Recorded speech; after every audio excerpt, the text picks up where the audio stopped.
go ahead.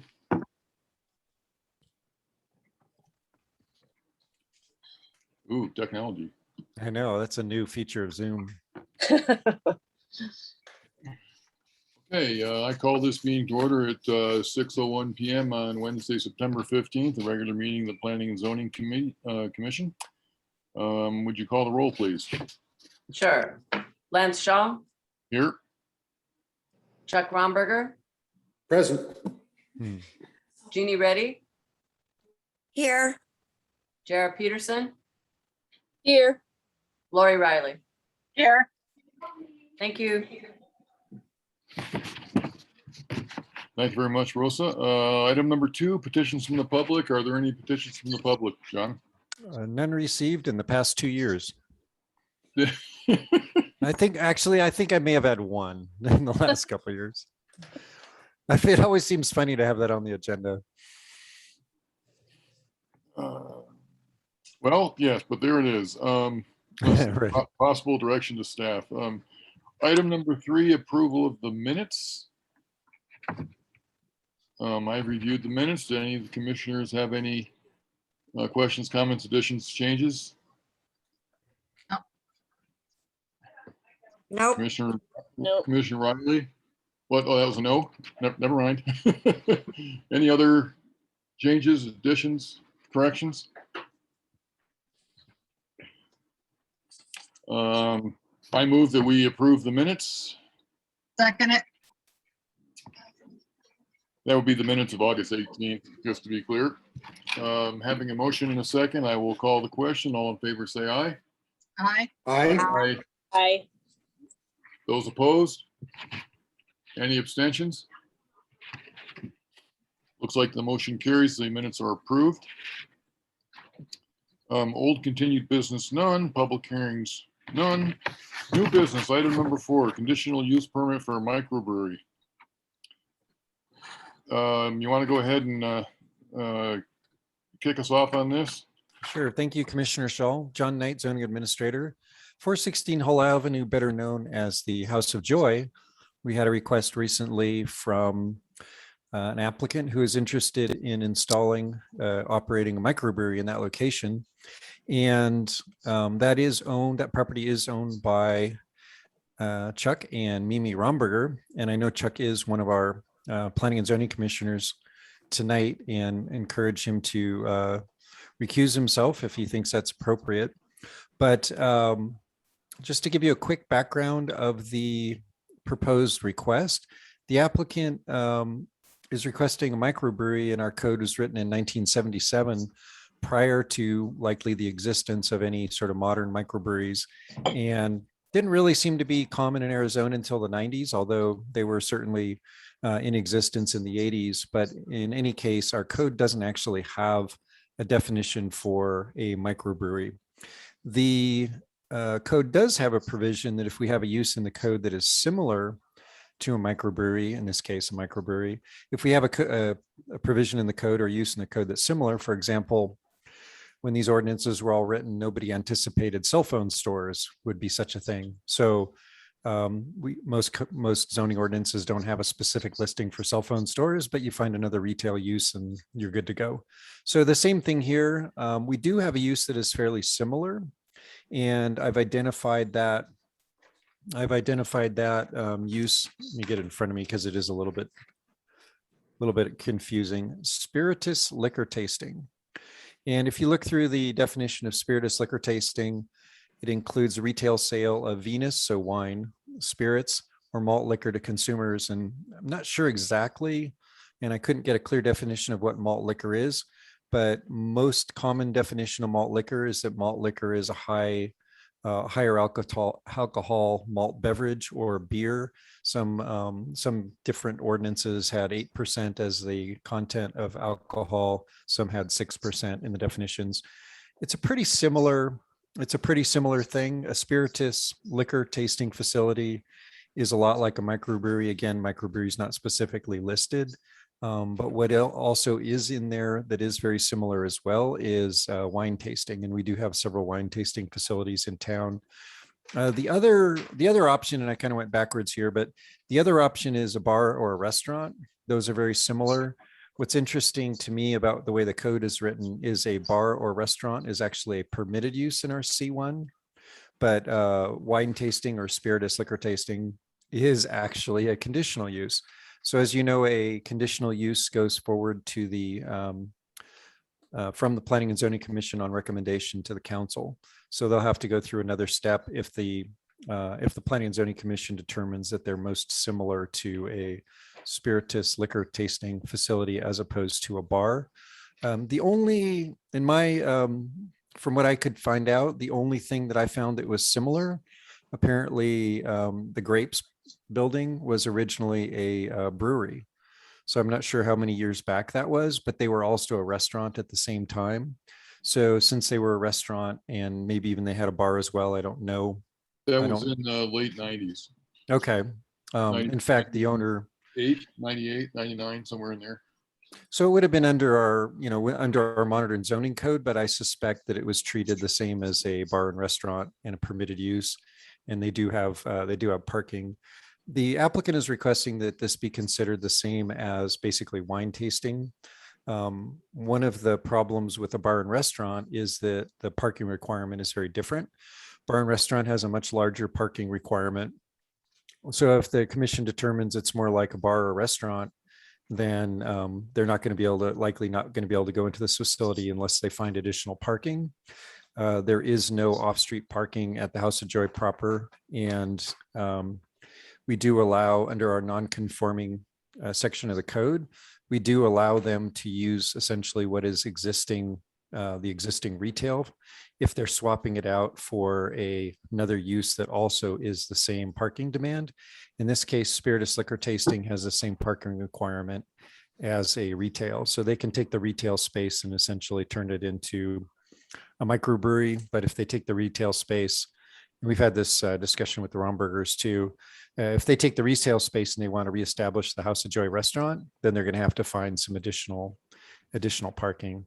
So any questions on that? That's a lot of discussion about the proposed use, and it matters quite a bit what we decide in terms of how we proceed.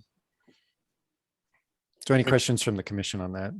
Thank you, Administrator Knight. Yeah, that was going to be my first statement, was do any of the commissioners have a question for the Administrator Knight?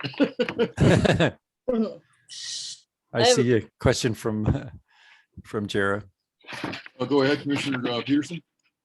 Am I muted? Okay, no. No. Okay.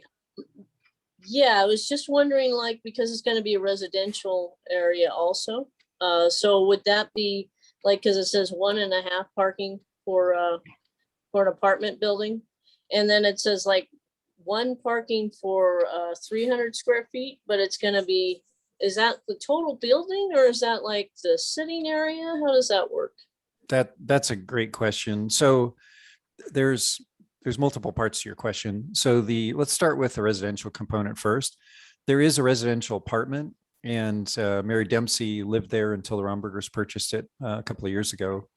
And that, as long as they're using the residential for residential, which is what they're proposing, there won't be any change in the parking demand or requirements. So they're allowed to continue an existing non-conforming use, in this case, existing non-conforming in terms of parking. So that doesn't affect what they want to do, as long as they're swapping out residential for residential. Which Administrator Knight, is there a CUP for that residential use, or is it just an existing non-conforming? it predated our CUP requirement. Okay. So there's no, to my understanding, there's no CUP for that property for the residential. Okay, and then we assume that it's been in continuous use as a residence. mean, I believe so. Even if nobody's living in it, it's been an apartment. Right. And I think, in the past, we've allowed some flexibility if somebody's, there's a period of time for 3 or 4 months where it's not being used as apartment, that's okay. Our code allows you to be vacant for 6 months. The other part of your question, though, is very important, which is the usable area. And the code actually defines, under parking, actually defines usable area and specifically identifies things like hallways, storage areas, kitchens as not usable area. So those don't count toward your parking requirement. So essentially any space that is, let's just say, customer space, space used by customers is what we consider usable area. So the area where they're actually brewing the beer or storing, grain or hops or whatever, then those areas wouldn't count toward their parking. So based on the plan that, and I know it's a little bit hard to read this plan.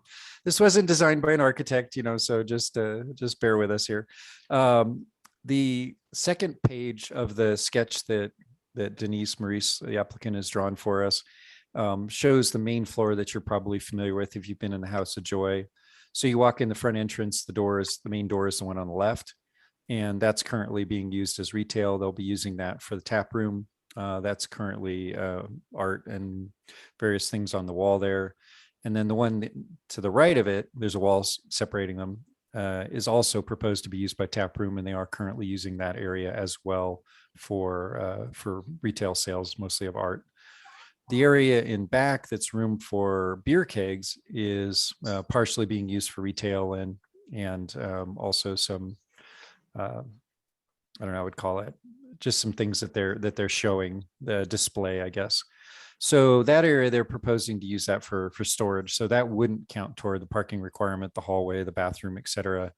And then the page that comes in front is actually underneath the building. So it's underneath the seating in the tap room.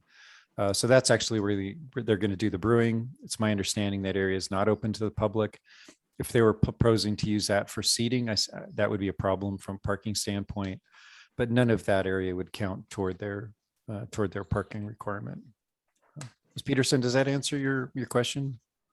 So, but it said basically it's about roughly 438 square feet for the seating. Is that what it says? I believe so. And the applicant's here, and we can ask when we're done with the commissioner questions, we can ask that and confirm it with the Is applicant. that like, what is the capacity? I know, like with Rusty and, fire codes and all that, what are they?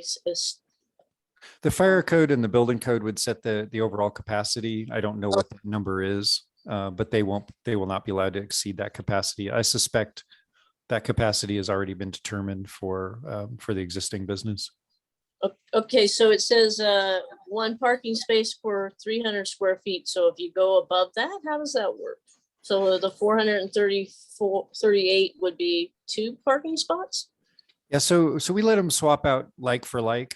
So if they're swapping out retail, which has this parking demand or requirement of 1 per 300 for another use, in this case, let's say wine tasting or beer tasting or whatever, you can have hard alcohol tasting too, apparently.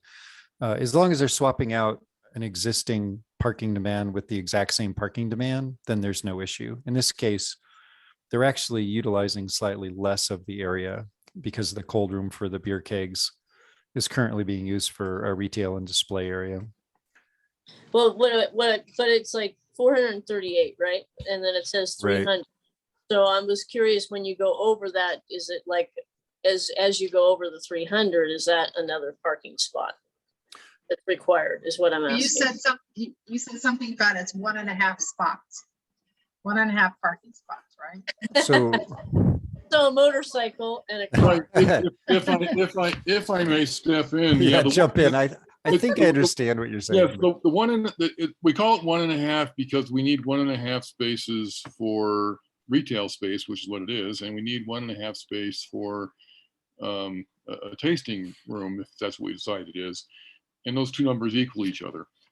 Now, if you were inventing a new business and found a need for 1.5 parking spaces, you'd have to provide 2. That's the way that works. But keep in mind, in this case, since it's been retail for so long, it has 1.5 virtual, if you will, spaces. So as long as we still need 1.5 virtual spaces, then there's no parking issue. If we had decided to turn it into a restaurant, we would need more spaces, and an applicant who was proposing that change would have to find those spaces. So the 1.5 now Exactly. is residential, though. It's not for the, right? So an apartment, the big So they difference have- here, Well, they have it 1.5 for a residential, but not necessarily a business. yeah, Is there it's, parking for business? yes, it's a little confusing. So our parking requirement, if you're changing a use that is more intensive, Uh-huh. or you're building a new building or a new use, then we will calculate that parking requirement and you'll have to provide that in off-street parking. If you are changing an existing use for a use that is the same intensity or less intensity, then we don't require any new parking. So they have an existing non-conforming building because it doesn't have off-street parking. They're allowed to legally continue that nonconformity as long as they don't increase the intensity. So the apartment upstairs, they're allowed to continue that. That's actually an apartment. That's not a hotel room. They'll be allowed to continue that apartment. Now, if they decide suddenly that they want to use the apartment upstairs for, let's say, restaurant seating, then that's an more intensive use, and we would require them to provide additional parking for that. So the same thing goes with the downstairs. If the downstairs is currently retail, that retail parking demand or requirement is one space per 300 square feet. But it doesn't matter as long as the new use that is being proposed is less intensive or the same intensity from our code standpoint, they're allowed to continue that. And in this case, they're actually a little bit less intensive because the back area being proposed for a room for beer kegs is currently being used for retail and display area. Does that answer the question? Maybe, but it's like 438 square feet. So that's why I'm saying it's over the 300, but so right, they have, they already have it for the business and the residential. They have spots now. They have, I guess, Chairman Shaw explained it really well. They have basically what we'd consider virtual spaces. So they're not required to provide any new spaces unless they increase the intensity of what's there. And we're not would you consider increasing the intensity, having a tasting room and stuff. Right. It has the same, in our code, it has the exact same parking requirement. Wine tasting or spirituous liquor tasting has the same parking requirement as retail. Again, if it's the commission's discretion here, if the commission feels that it's more like a bar, which I would argue it's probably not. I think it is more like wine tasting than it is like a bar. Then we go one way. But if you think it's more like a spirituous liquor tasting, then we go another way. So for whatever reason, our code allows bars and restaurants to be permitted uses, but something like wine tasting is a conditional use. And the applicant has included some additional information, which I attached, describing a little bit more about the business and why they believe it's more like the spirituous liquor tasting or wine tasting than it is like a bar. And from planning standpoint, I agree. I do think it is more like wine tasting.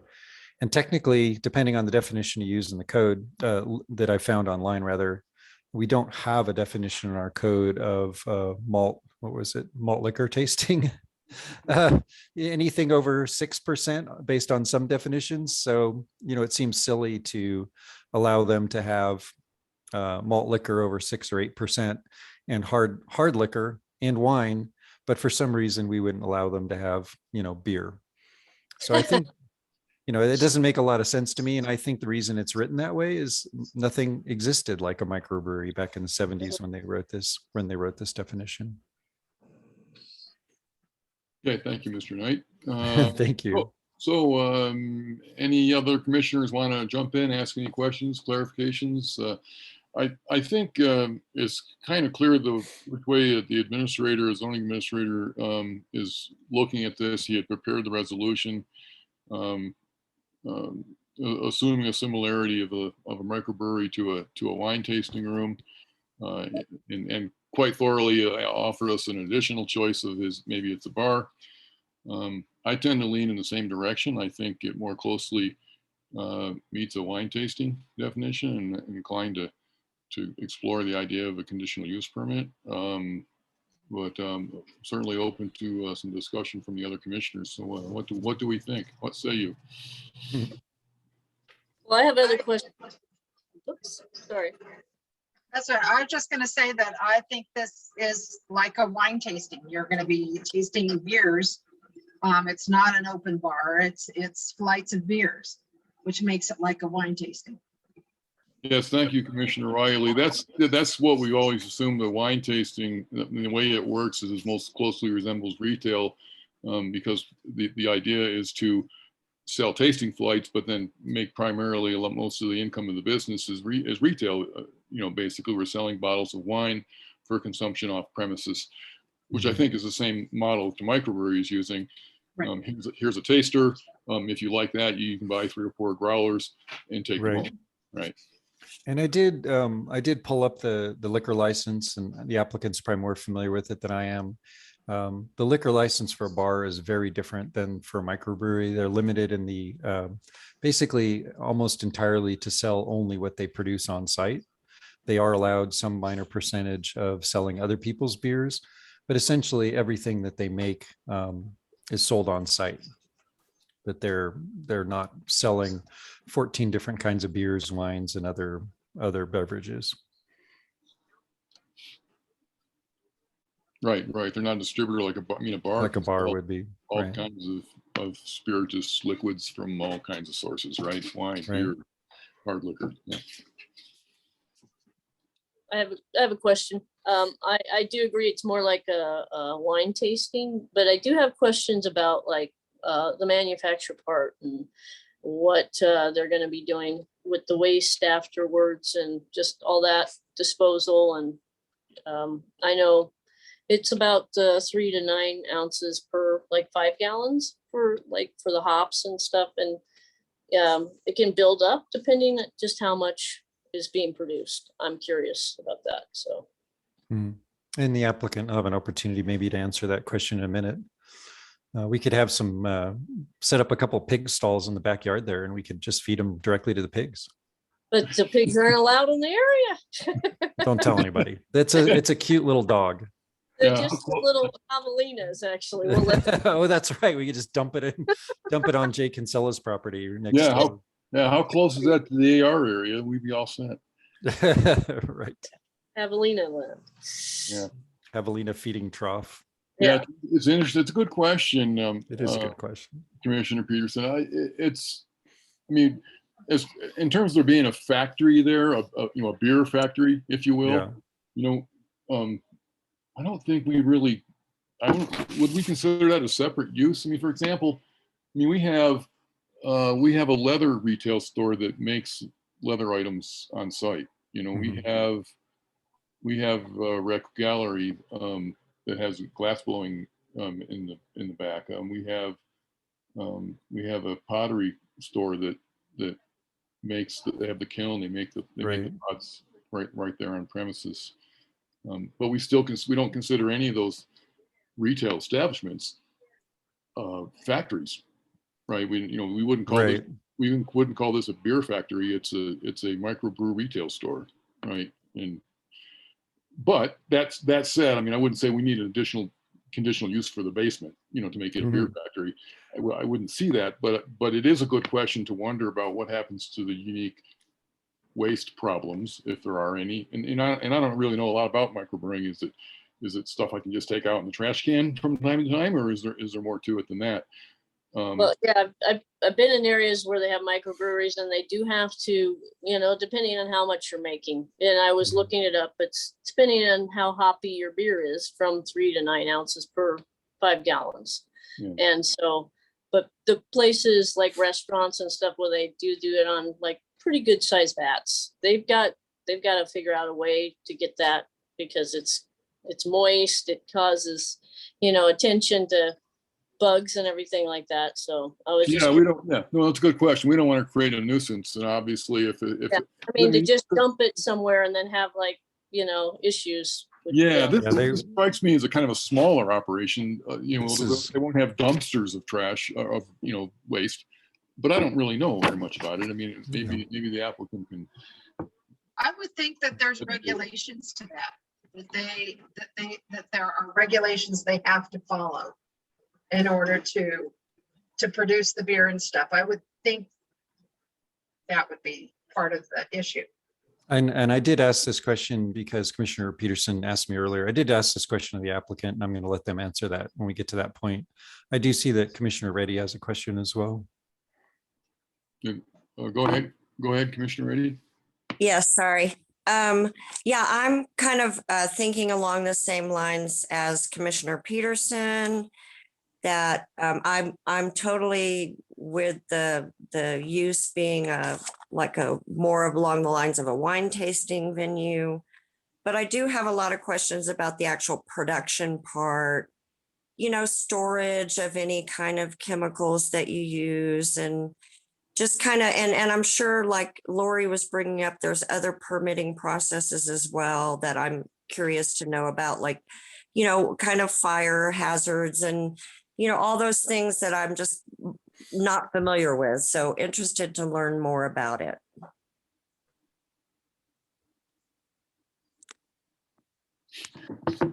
Okay, thank you. And I should point out to the other commissioners that the conditional use permit does have a possible sunset in it and review of after 6 months. So Mhm. if there's something that we miss that turns out to be seriously objectionable, we have a chance to revisit it. I mean, usually they continue because there aren't any problems, but if there is a problem, it's in our ordinance to say, to do a review and revoke a conditional use permit if that's necessary. So we do have a safety trap there, but we hope not to have to use it.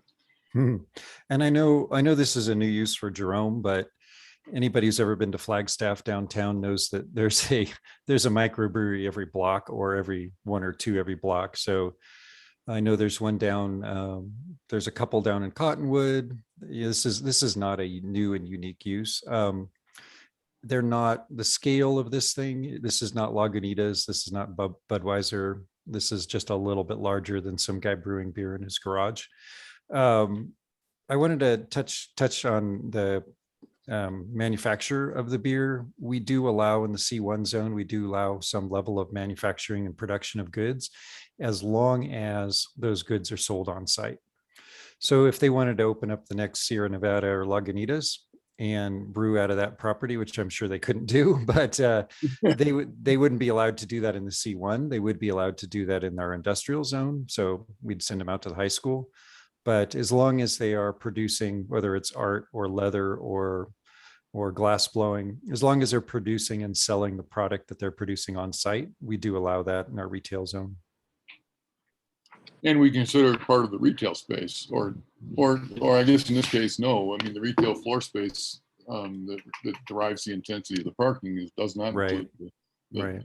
basically the back area, like a kitchen and closets and hallways, and in this case, the brewing basement wouldn't count Toward any parking requirements. Yeah.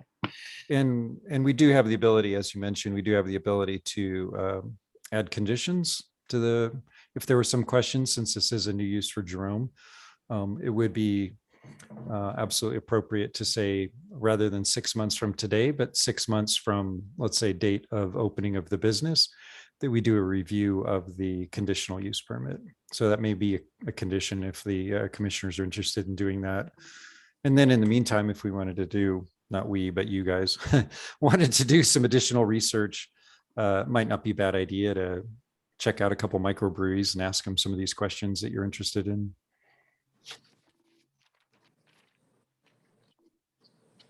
Okay, Yeah. thanks.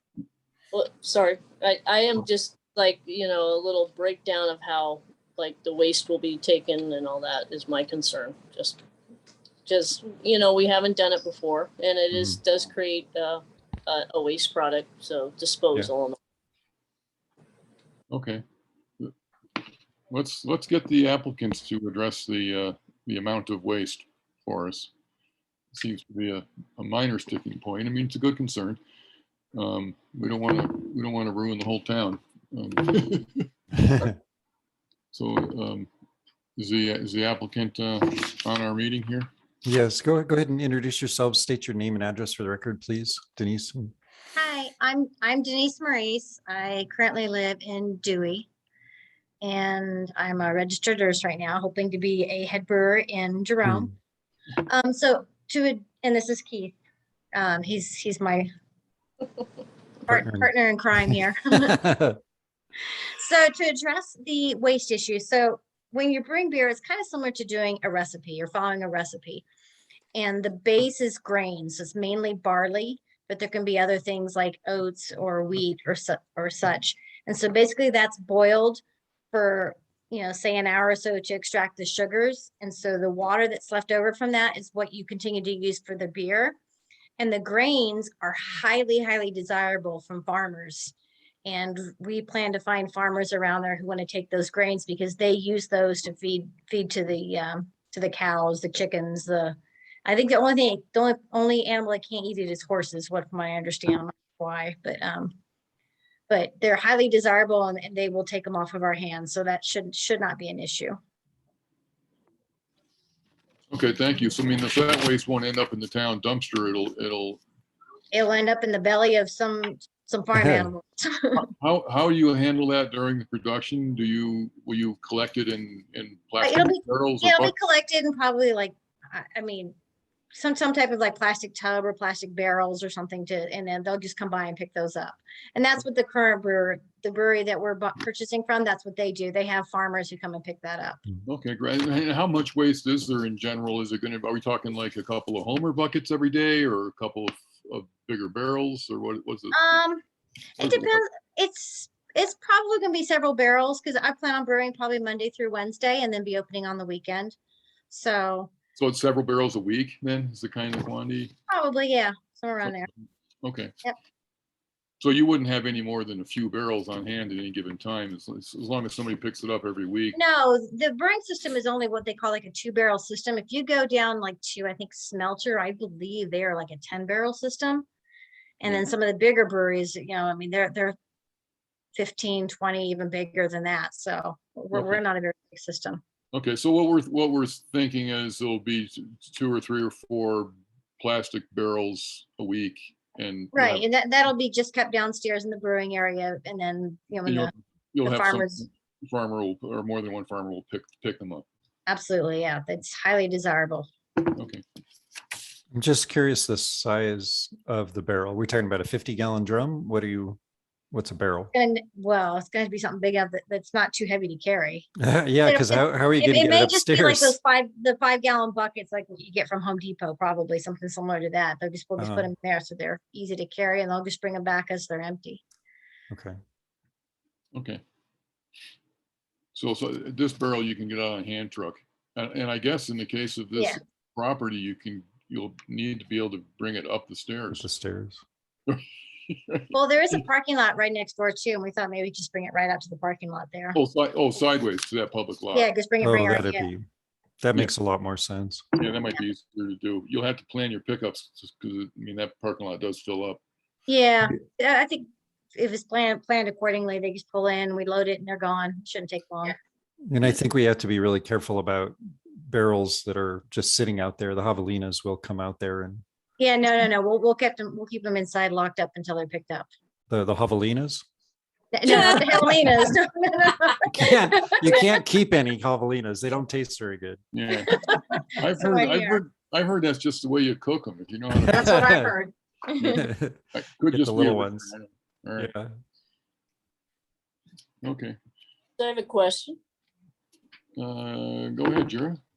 So the loading area will be like in the parking lot, so any of the loading in and out will be like the public parking lot? That's from when we've been out there and looked around. I mean, they have the stairs there, but I think the easiest way would be for that parking lot there. If they just pull in there, we can, because some of the stuff is pretty heavy.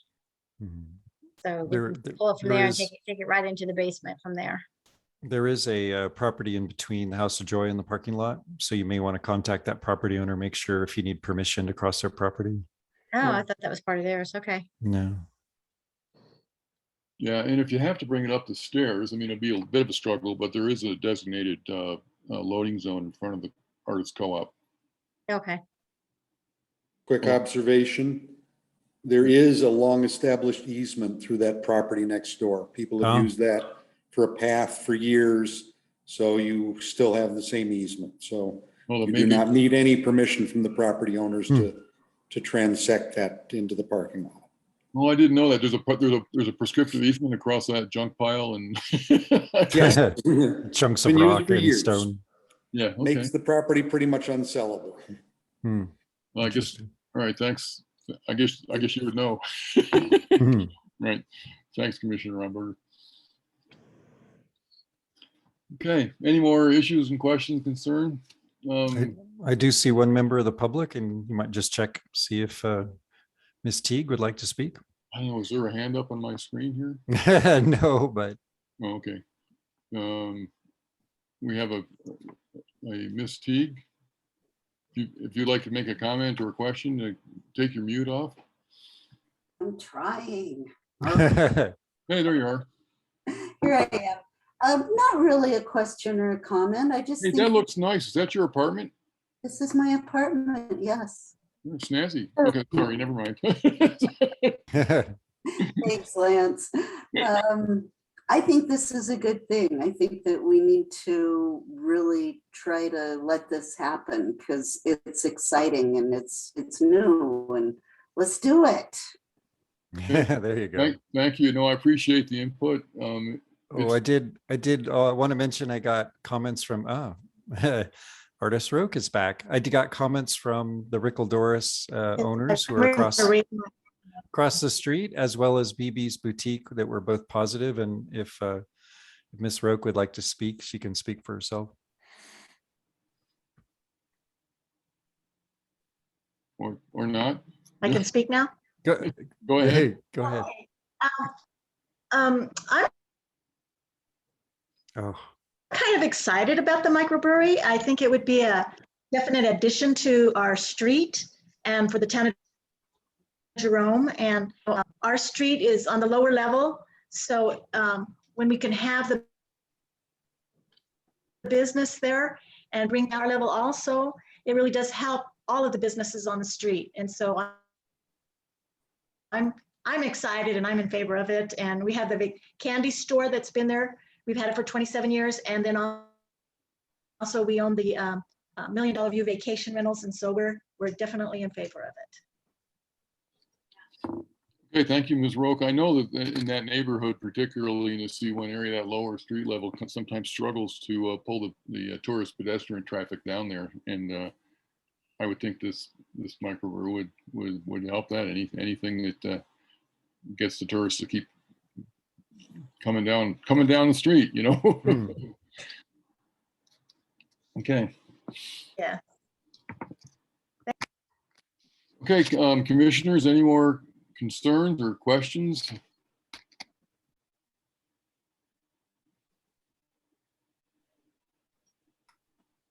Hello? No, I think it's a good idea. We have wine tasting, so why not have beer tasting? There you Okay, go. so you're inclined to go with the example resolution 2021-16, the one that Mr. Knight came up with, that basically assumes it's the same thing as a wine tasting. I do. Okay. And I'm glad to see it's different than wine. I think, Yeah. We have Yeah, enough wine. I- We have I enough like- wine tasting. I like diversity. I think it helps make the whole the C1 stronger.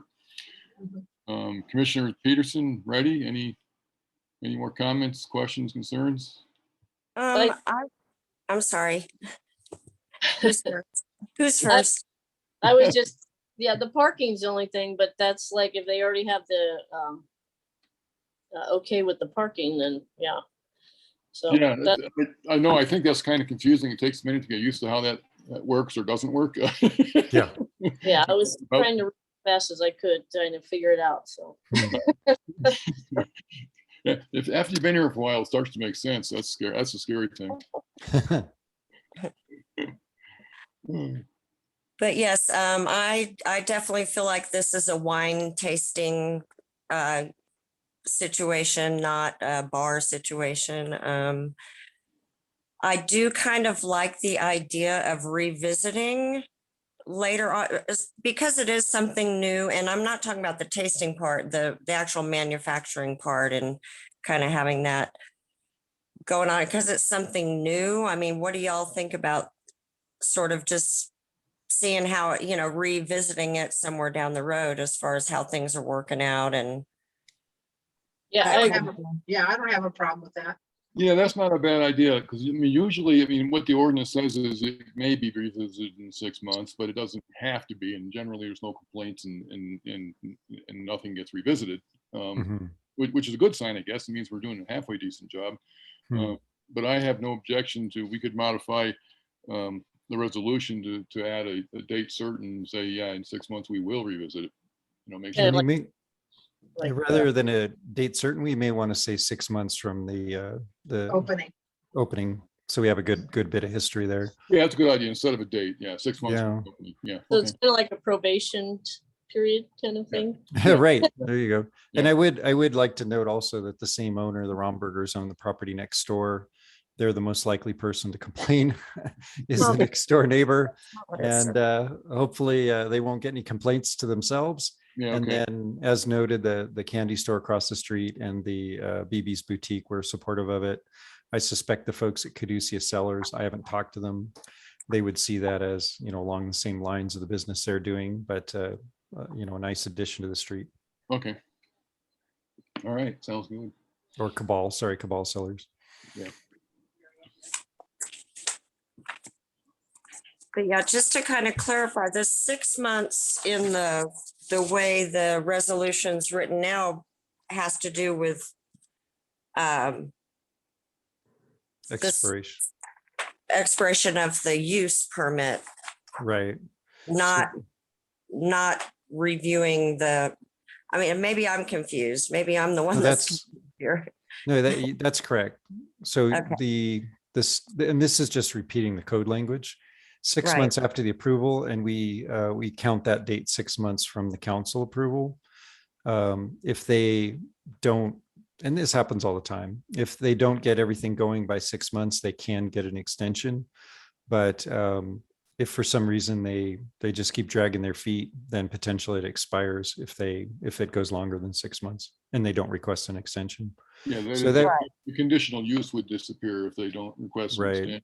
But what we're thinking about is making sure it gets, I guess, reviewing the CUP in 6 months would basically, if there is 6 months after they open, if there is a problem with waste or smell or parking or storage or some kind of health and safety concern, or, I think, if the fire marshal had a problem, he'd probably red tag them right away. right. But if there's something that people could complain about, like they don't like the smell or something, in 6 months, if we review it and revoke the CUP, which is what we would have the purview and authority to do, that would mean that their use would be disallowed, and they would have to remove the brewery, right? Right. So if you wanted to add between Well- conditions 9 and 10, a new condition requiring a 6-month review of the operation, review of any potential complaints, and a review for compliance with the other conditions 6 months after the date of opening or date of occupancy, I think that would be appropriate. Yeah, great. I like that. Did you write that down? I will. And I think with the goal being not to revoke the CUP, but to discuss mitigation methods to improve, if there are complaints, what can we do to mitigate that? Yes.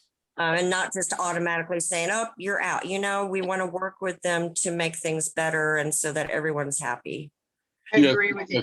Yeah, thank you. That's my goal. That's a good observation. I think my original comment was probably, a bit too strict. I mean, we have the option to revoke the CUP, but I would think that if there's a minor issue, we certainly, like traffic during loading or something, let's work with Right, that. Let's figure out when we can have the farmers pick up the material that doesn't cause a traffic problem, whatever, basically try to mitigate the problem rather than.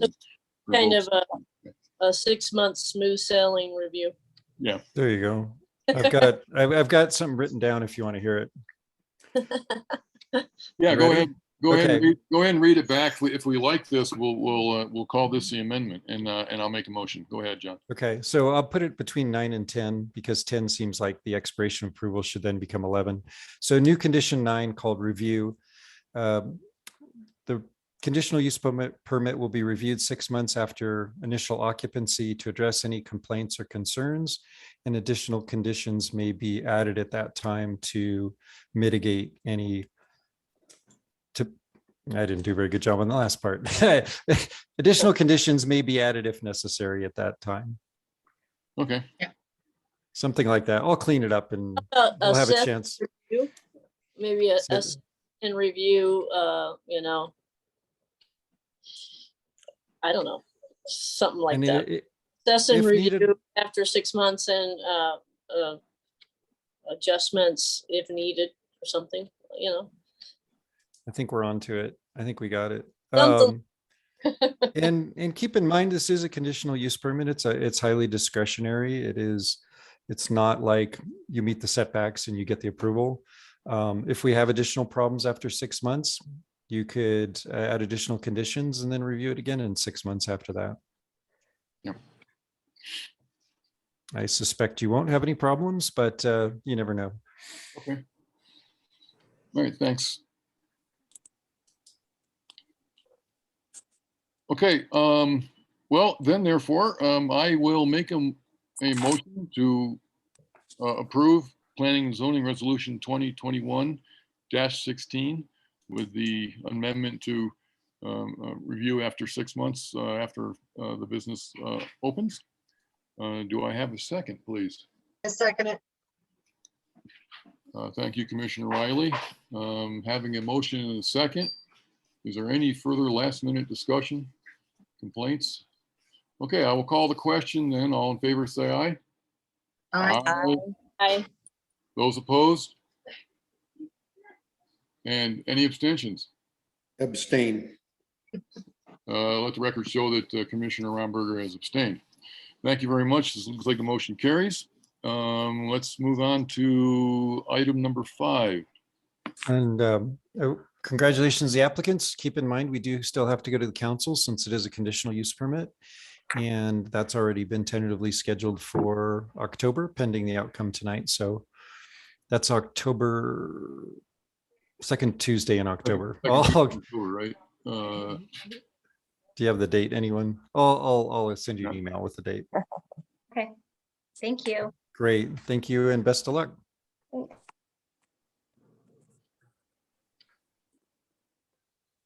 Okay, where were we? Item number Item 5. 6. Item 5, updates and recent and upcoming meetings. The DRB meeting was really easy. It was canceled. We almost canceled this meeting, but we did get the conditional use permit at the last minute. So Okay, kind of things slow down sometimes during the summer. We just had council meeting last night. It's unfortunate that sometimes they council and P and Z land on the same week. But one of the items that didn't make it to the council was the first reading of the commercial sign ordinance. I know we spent many meetings addressing the amendments to the sign ordinance, and it's just as well that that didn't make it forward.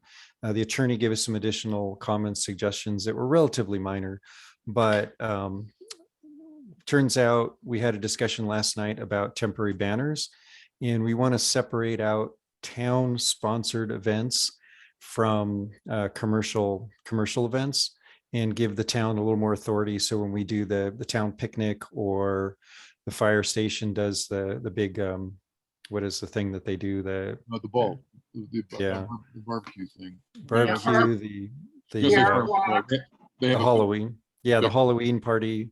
Yeah. The council wants to treat those differently than we treat the guy who has the leather shop and he wants to put an advertising banner, which, by the way, is oversized and he's going to take down. If anybody's noticed that. Okay, so the council can make those changes and proceed with their public hearing. They don't have to bring it back to P&Z.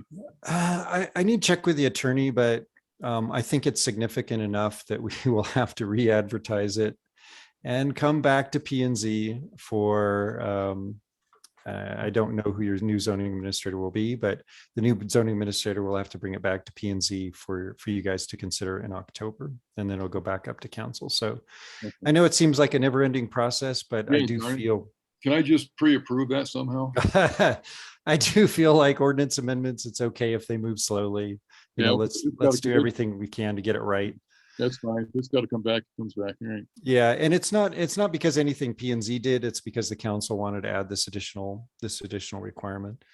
We did have some discussion about the disposition of the property that's adjacent to the Jerome Valley Cemetery, which is actually in Clarkdale.